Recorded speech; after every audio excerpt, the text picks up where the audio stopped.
little bit more about Veronica's sister? Yes. That bombshell. Yeah, she's introduced in episode 5, which is the big Lodge trials. One of my good friends, Tanya Sriracha, runs the show Vida. And I'm a big fan of both of those actresses, and I wanted to get them on the show. She's the apple of Hiram's eye, the other apple of Hiram's eye. She lives in Miami, where she's been kind of doing what Veronica does in Riverdale. She's been running nightclubs and stuff. And there's going to be, you know, one thing we haven't seen with Veronica, because she's been an only child, is sibling rivalry. So that will be really, really fun to play. Yeah. Details on the Shannon Abilities appearance? Yeah, it's in the first episode. She's in one scene with the kids. Really, really powerful scene.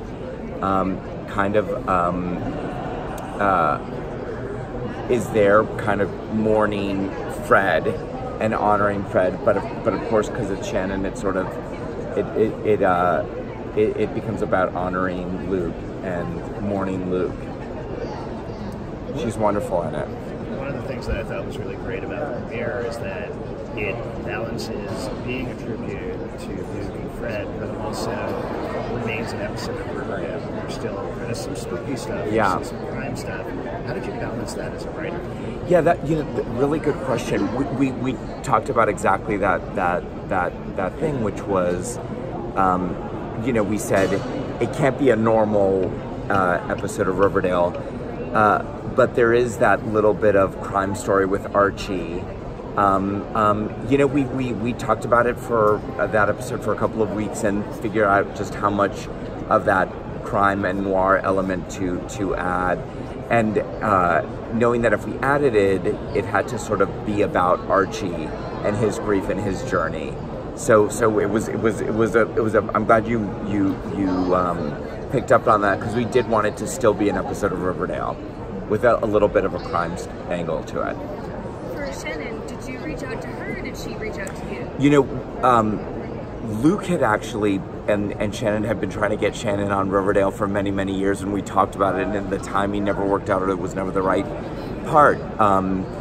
We reached out to her, and I think she read the script. You know, we sent her the script, and I think she read it, and either that day or the very next morning said, I'd love to be a part of this. But we reached out to her specifically in this case. Which characters are you going to see change the most to try to honor Fred moving forward? Archie. I think Archie. Yeah, it's when I've just actually had a conversation with KJ that really, if something like this were to happen to, if this happened to Archie, if Archie was a real person, the fact is for the rest of his life he'd be mourning his father. Certainly for the first year or 2 years it would be really raw and painful. So we're trying to sort of strike the right balance with Archie so that is still very much what he's dealing with. But I would say, and it's tricky, for other people, there's the funeral and then there's the period immediately after. But then your life kind of balances and you move forward. But for some people like Mary and Archie, they're living with that loss every day. Yeah, so I would say those two. One of my favorite things about the premiere was like the kids sitting around and telling stories about Fred and just the ways that affected their lives. And I was just wondering if any of that happened on set, and if there was any like favorite stories of Luke. Yeah, I mean, I think everyone, sat around and told stories about Luke. There are really so many. I mean, for me, I'll never forget one time Luke called me in between season 1 and season 2, and he said, I really need to talk to you about my character. And usually when an actor says that, it's always like, oh no, something terrible has happened. And he said, and I called him and I was like, oh, Luke's gonna say that, he doesn't have enough screen time, and he said, I've been thinking about Fred a lot. And, I think Fred should have more dirty dishes in the sink. And I said, what do you mean? And he's like, I mean, it's like he's a bachelor, Archie's a bachelor, no one's doing dishes in the house, there should be more dirty dishes. I was like, I completely agree. And then he said, and then I want to tell you another thing I've been thinking about. Fred has a lot of flannel shirts. And I was like, yeah. And he's like, he doesn't need any more flannel shirts. I think he's got enough flannel shirts. I was like, okay.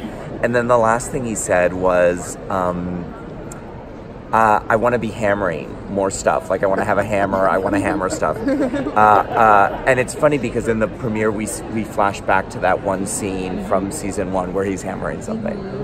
And this season, there's also a Halloween episode. Yes. And I think in the footage that was just on the panel, it looked like Cheryl and Tony had some costume characters. Like, yes. It looked to me like Poison Ivy and Harley. Yes. I think if you saw it, I'm not gonna tell you it's not those costumes. Can you talk a little bit about Kevin and the consequences that we're facing after staying behind from the farm? Yeah, you know, the second episode, which is I really love the episode. It's sort of, in a weird way, it's sort of our season premiere because the first one is a standalone. The big story is between Betty and Kevin after, you know, if they're going to be friends after all the stuff Kevin did at the farm, you know, like drag Betty by her ankles and stuff like that. So there are definitely consequences to that. Any Katie Keene and/or Sabrina crossover? I will say that in the Halloween episode, we make a pretty strong mention of Katie Keene. I suspect probably it'll be Riverdale characters visiting Katie Keene. Are we going to see Tony get a backstory this season separate from Cheryl? Yeah, we definitely. I mean, the first chunk of episodes, it really is Cheryl. Her feet are kind of in the fire. That we do learn some stuff about Tony, but we will absolutely. What would you say is the hardest thing of bringing the script to life, especially like trying to parallel the comics, but obviously it's completely, you know, out there as well? You mean in general what the hardest thing is? I guess just the most challenging thing about bringing the script to life, yeah. No, I mean, I think it's I mean, you know, really it is kind of like a dream job. I think the hardest thing is servicing all the characters. Like Tony, for instance, you know, we have a huge cast. So, and we have 41 minutes every week. So there's a finite amount of story we can tell, which is always why we're trying to cram more and more story. And I think that's the biggest challenge every week to week, episode to episode. Which of the relationships are the most stable this season and which are on rocky ground? That's a good question. As of right now, all of the relationships are pretty stable as of right now. We're just kind of getting to the middle section of the season, though. Is there a new big bad this season, or is it mostly the farm carrying over? No, there are definitely new villains this season. Yeah.